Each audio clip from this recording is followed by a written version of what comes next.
பின்னலிட்ட கோபியரின் கன்னத்திலே கன்னமிட்டு மன்னவன் போல் லீலை செய்தான் தாலேலோ. பின்னலிட்ட கோபியரின் கன்னத்திலே கன்னமிட்டு மன்னவன் போல் லீலை செய்தான் தாலேலோ. அந்த மந்திரத்தில் அவர் உறங்க மயக்கத்திலே இவன் உறங்க மண்டலமே உறங்குதம்மா ஆராரோ.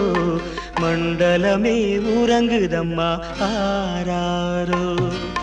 ஆயர் பாடி மாளிகையில் தாய் மடியில் கன்றினை போல் மாய கண்ணன் தூங்குகின்றான் தாலேலோ.